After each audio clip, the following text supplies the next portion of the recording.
اللہ رب العزت ارشاد فرما رہے ہیں کہ فقر کی وجہ سے، نوکری کے نہ ہونے کی وجہ سے، کام پر نہ لگنے کی وجہ سے اپنے بچوں کا اور اپنے ماتحتوں کا نکاح نہ روکو۔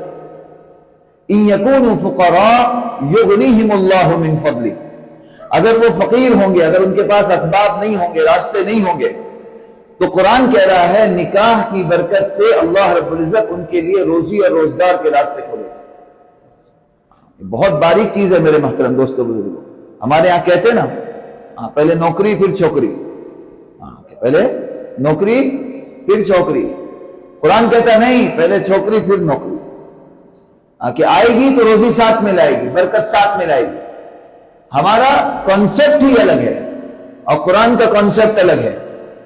ہمارا کانسیپٹ یہ کہتا ہے کہ ابھی تو پڑھائی پوری کیا ہے، ابھی کام ڈھونڈ رہا ہے، ابھی کام پہ لگے گا، پیر پہ کھڑا ہوگا، اب جب پیر پہ کھڑا ہوگا پھر اس کے بعد میں سب اپنے آپ کو سنبھالے گا، اور جب اپنے آپ کو سنبھالے گا تو آنے والی کو سنبھالے گا۔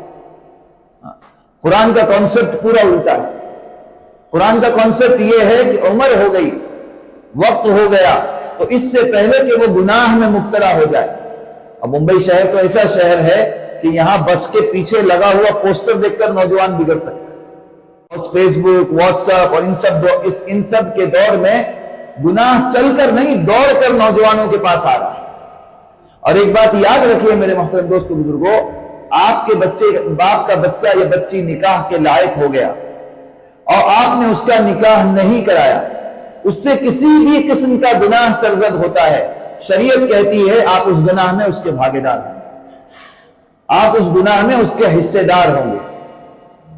اور اگر آپ نے اس کا نکاح کرا دیا، اب اس کا ایمان کامل ہو گیا، اس کے بعد آپ اس کے گناہ میں حصے دار نہیں ہوں گے، اس کے گناہ میں بھاگیدار نہیں ہوں گے۔ ہاں، وہ جو اچھے عمل کرے گا، اچھے کام کرے گا، اس کا ثواب اور اجر آپ تک ضرور پہنچے گا۔ اس لیے میرے محترم دوستو بزرگوں، اس روایت کو توڑنا بہت زیادہ ضروری ہے۔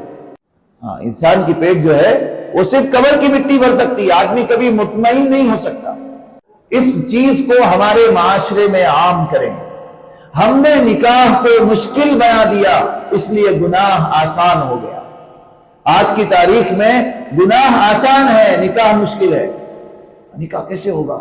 ارے کھانے کا نہ 5 لاکھ کا خرچہ ہے، کہاں سے لائیں گے؟ کون کرے گا؟ کہ ہم نے نکاح کو مشکل بنا دیا۔ نکاح کے لیے کوئی 2 لاکھ 4 لاکھ 5 لاکھ نہیں لگتے ہیں، 2 گواہ لگتے ہیں، ایک وکیل لگتا ہے، ایک لڑکی لگتی ہے، بس ہو گیا۔ جتنا آپ حلال کو مشکل بناؤ گے، شیطان اتنا گناہ کو آسان کرے گا اور گناہوں میں چیزوں کو اتارے گا۔ عمومی طور پہ نکاح جو ہے میرے محترم دوستو بزرگوں، وہ سنت ہے۔ کیا ہے بھائی؟ سنت ہے۔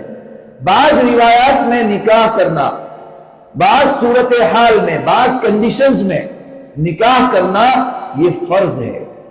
آدمی کے گناہ میں پڑنے کا اندیشہ ہو، گناہ یہ نہیں کہ صرف زنا ہو، زنا تو آخری درجہ ہے، اللہ کے نبی نے ہر قسم کے زنا گنائے ہیں۔ آنکھوں کا بھی زنا داخل ہے، کانوں کا بھی زنا داخل ہے، ہر چیز جو واٹس ایپ پہ ہم دیکھ رہے ہیں، سن رہے ہیں، بول رہے ہیں، وہ ساری چیزیں زنا میں داخل ہے۔ آخری درجہ یہ ہے کہ کسی کے ساتھ جا کے ملوث ہو جائے، لیکن یہ سارے درجات جو ہے وَلَا تَقْرَبُوا الزِّنَا، قرآن نے کہا زنا کے قریب بھی مت جاؤ۔ ایسا نہیں کہا کہ زنا کرو، زنا نہ کرو، قرآن نے ایسا نہیں کہا کہ زنا نہ کرو، بلکہ کہا زنا کے قریب بھی مت جاؤ۔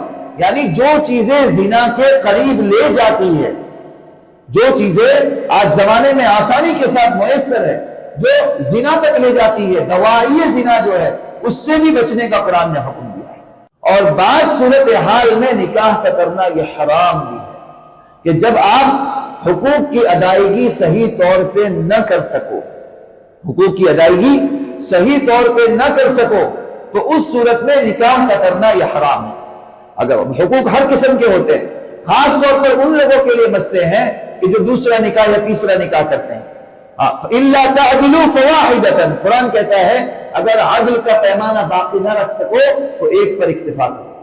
قرآن کریم کا یہ مزاج ہے، یہ حکم ہے۔ ہم یہ کہتے ہیں کہ بھئی 4 جائز ہے، 4 جائز ہے، 4 جائز ہے، لیکن 4 کن شرطوں کے ساتھ جائز ہے وہ شرط کوئی کسی کو نہیں بتاتا۔ وہ شرط قرآن نے کہا فَعْدِلُوا کہ عدل کر سکو، سب کے لیے برابری کا درجہ رکھ سکو، اور وہ انسان بحیثیت انسان کے ممکن نہیں ہے اللہ ماشاءاللہ کو ایک یہ کرے، اور اگر عدل کا پیمانہ باقی نہ رکھ سکو تو تمہارے لیے ایک ہے۔ اس لیے میرے محترم دوستو بزرگوں، نکاح کو آسان بناؤ۔ اللہ کے نبی صلی اللہ علیہ وسلم کی زندگی میں اللہ کے نبی کے جو اتنے نکاح ہوئے وہ اسی لیے ہوئے کہ آنے والی امت تک کے لیے ایک پیمانہ، ایک معیار قائم کیا گیا کہ کس کنڈیشن میں، کس حال میں، کس طریقے کا نکاح اللہ کے نبی نے کیا۔ اللہ کے نبی سے عمومی نکاح بھی کرایا، غریب سے بھی نکاح کرایا، مالدار تاجر عورت سے بھی نکاح کروایا، یہاں تک کہ سفر میں بھی نکاح کروایا، حضر میں بھی نکاح کروایا۔ یہ امت کے سامنے مثالیں رکھی ہیں۔ ایسا بھی نکاح اللہ کے نبی صلی اللہ علیہ وسلم کا ہوا ہے کہ جس میں آپ نے اعلان کیا کہ میرا نکاح ہوا ہے، سب اپنے گھر سے کچھ نہ کچھ لے آؤ، کوئی کھجور لے آیا، کوئی روٹی کا ٹکڑا لے آیا، کوئی پنیر لے کے آیا، آپ نے دسترخوان بچھایا اور کہا کہ یہ ولیمہ ہے، یہ میرا ولیمہ ہے، اللہ کے نبی کا ولیمہ ہے، آؤ سب مل کر بیٹھو اور کھاؤ۔ یعنی اپنا اپنا کھانا اپنے اپنے گھر سے لے کر آئے۔ اب ہمارے یہاں کہیں گے تو کھانا اپنے گھر سے ایسا کیسا ہوگا؟ اس لیے اللہ معاف کرے، سنتیں جو ہے وہ آسانیاں پیدا کرنے کے لیے ہے۔ ہم نے سنتوں پر عمل کرنا چھوڑ دیا، وقار کا مسئلہ بنایا، ناک کا مسئلہ بنایا، برادری کا مسئلہ بنایا، گناہ آسان ہو گیا، غلط چیزوں میں پڑنا آسان ہو گیا۔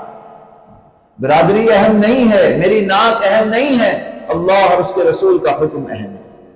ایک نکاح ایسا بھی کیا جس میں آپ نے پورے مدینے کی دعوت کی۔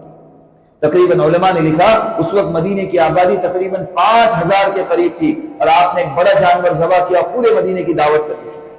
یعنی اللہ نے دیا ہے تو آپ خرچ بھی کر سکتے ہیں، لیکن خرچ کرنا منع نہیں ہے، خرچ کرنا منع نہیں ہے، لیکن سودی قرضہ لے کر خرچ کرنا منع ہے، غلط پیسہ استعمال کر کر خرچ کرنا منع ہے۔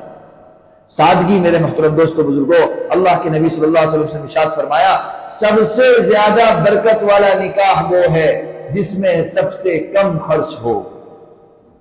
اور نکاح کی برکت کیا ہے میں آپ کو بتاؤں؟